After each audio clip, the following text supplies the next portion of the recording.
In this question, arrange the following in increasing order of pKa value.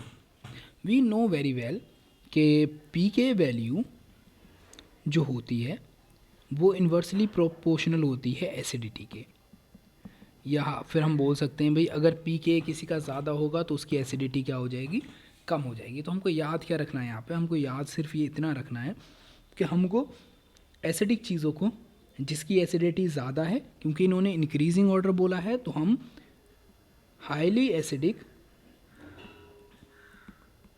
पहले रखेंगे और फिर इसके बाद लिखेंगे हम लोअर एसिडिक। ठीक, अब तुमको इसके अंदर फाइंड आउट करना है। लेट्स से अगर हम यहाँ पे बात करें तो ये बेंजोइक एसिड का है डेरिवेटिव, ये भी बेंजोइक एसिड का है, ये भी बेंजोइक एसिड का है, लेकिन ये फिनॉल है। फिनॉल्स जो होते हैं ना, हमेशा याद रखना, फिनॉल्स अगर एसिड की कंपेयर में अगर आप उनको देखते हो तो वो हमेशा वीक एसिड ही होते हैं। ठीक है, तो यहाँ पे फिनॉल क्या है हमारा, हम पहले निकाल लेते हैं कि फिनॉल जो है हमारा वो वीक एसिड है, यानी कि सी वाला ऑप्शन जो होगा हमारा सबसे लास्ट में जाएगा किसी भी कंडीशन में। ये आपको याद रखना है हमेशा अगर एसिड से कंपेयर कर रहे हो तो। इसके बाद देखो आप, ये साला ग्रुप है इलेक्ट्रॉन विड्रॉइंग ग्रुप, ये साला ग्रुप है इलेक्ट्रॉन रिलीजिंग ग्रुप, और ये साला ग्रुप है इलेक्ट्रॉन रिलीजिंग ग्रुप। ठीक है, and we know very well कि भैया देखो तुमको याद रखना है कि एसिडिटी जो होती है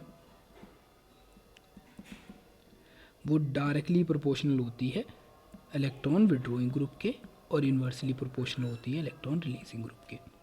तो पहला ऑप्शन अगर इसके अंदर देखा जाए तो आप देखोगे यही मेरे पास इलेक्ट्रॉन विड्रॉइंग है नाइट्रो ग्रुप, दैट्स वाई हमारा जो ए होगा वो सबसे ज़्यादा स्ट्रॉन्ग होगा, तो इसका पी के वैल्यू क्या होगी, सबसे ज़्यादा कम होगी। अब कंपेयर करते हैं इन दोनों के बीच में, तो अगर यहाँ पे बात करें OCH3 है और यहाँ पे सिर्फ दिया है OH।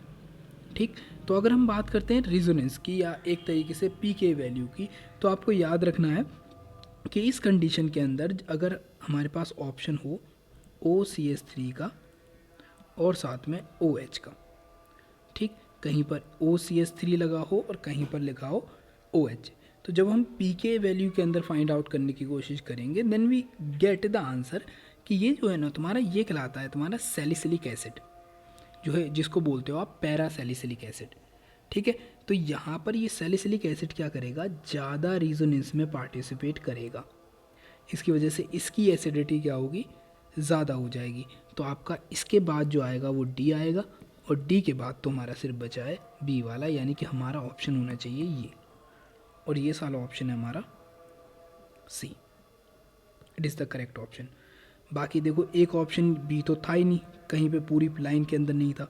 एक ऑप्शन ये दे रखा है, इन्होंने यहाँ पे बी कर दिया है, यहाँ पे सी कर दिया, यहाँ पे डी कर दिया, तो ये सी वाली प्रॉब्लम यहाँ आ गई। तो यहाँ पर हमको चीज़ें बहुत ज़्यादा चेंज करनी पड़ती, तो ये तो करेक्ट ऑप्शन वैसे भी नहीं है। ठीक है, तो कभी कभी क्या होता है आप एलिमिनेशन टेक्निक भी यूज़ कर सकते हो।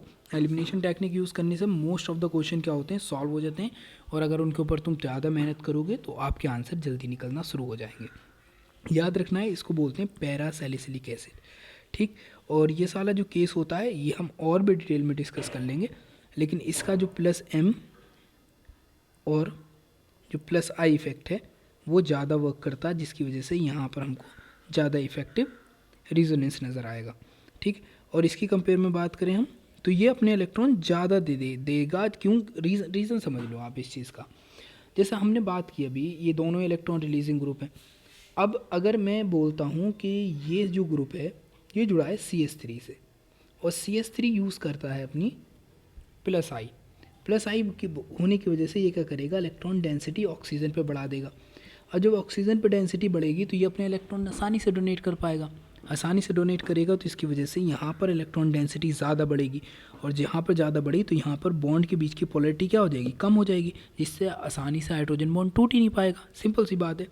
अब यहाँ पर हम बात करें अगर हाइड्रोजन के केस में, तो ये तो हाइड्रोजन को तो हम मानते नहीं, मतलब एक तरीके से हम इसको न्यूट्रल मान के चलते हैं।